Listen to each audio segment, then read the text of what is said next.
The night sky over Afghanistan lights up with thunderous explosions as the United States strikes terrorist targets 26 days after the attack on America.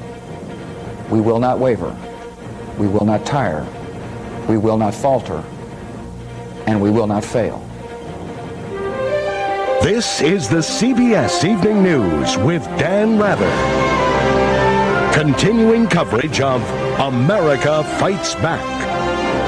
From CBS News headquarters in New York, here is Dan Rather. Good evening. On the first night of Operation Enduring Freedom, here's the latest. The U.S. counterstrike against Osama bin Laden and the ruling Taliban is underway, led by cruise missiles and manned bombers. President Bush says the Taliban will, quote, pay a price for harboring the terrorists. The United States begins humanitarian aid flights to Afghan civilians. Top officials say the entire U.S. is now on high alert, and tonight's Emmy Awards have been canceled.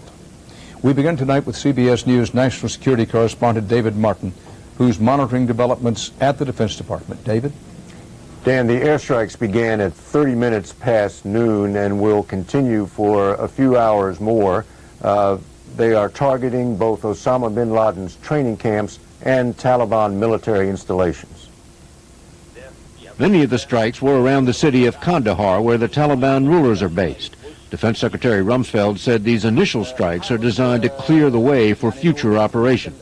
We need the freedom to operate on the ground and in the air, and the targets selected, if successfully destroyed, should permit an increasing degree of freedom over time.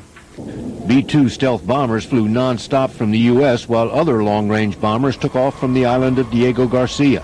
Navy strike aircraft launched from carriers in the Indian Ocean, and ships and submarines fired cruise missiles. But the new chairman of the Joint Chiefs made clear this is much more than an air campaign. While today's operations are visible, many other operations may not be so visible.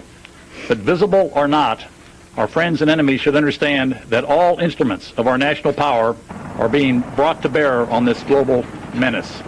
That means commando units to go in on the ground and clean out the terrorist training camps. When asked if American soldiers were already inside Afghanistan, Secretary Rumsfeld gave a deliberately vague answer.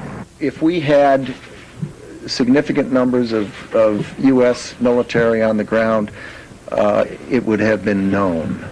The CIA is already working with rebel forces trying to overthrow the Taliban. The U.S. is also broadcasting and dropping leaflets, among other things, offering a reward for any information on the whereabouts of Osama bin Laden.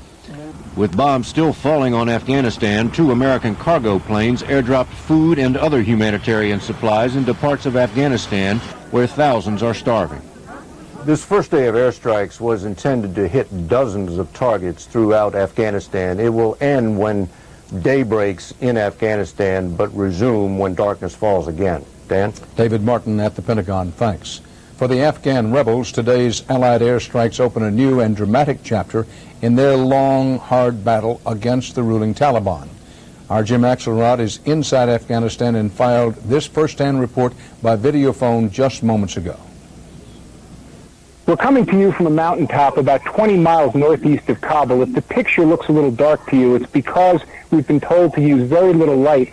The Taliban has positions less than a mile from here, and so the light has to be low. But under the natural light of a half moon, we've been watching a firefight unfold in the valley below us between forces from the United Front and those of the Taliban. Artillery, multiple rocket launchers, mortar going back and forth. That's what we've been seeing. What we've been hearing has been a series of much louder rumblings and thuds off in the distance, what we're taking to be missile and bomb hits on the targets in Kabul. The United Front does confirm that an airstrip in Kabul was taken out, as well as the Defense Ministry. There's no question the United Front knew the American air attacks were coming. They've been in constant phone contact with the United States over the course of the last several days, and no question that they knew the attacks were coming tonight. In fact, the foreign minister for the United Front says that this was a, quote, unique opportunity to rid themselves of a situation that has persisted far too long, adding that they welcomed help from anyone who would, quote, kill our enemy. What they're going to do now, the United Front, is wait a few days, assess the damage from tonight's airstrike before deciding how to proceed with any ground defensive.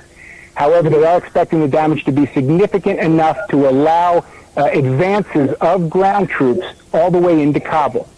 Jim Axelrod, CBS News, on the mountain Top Dara in North Afghanistan.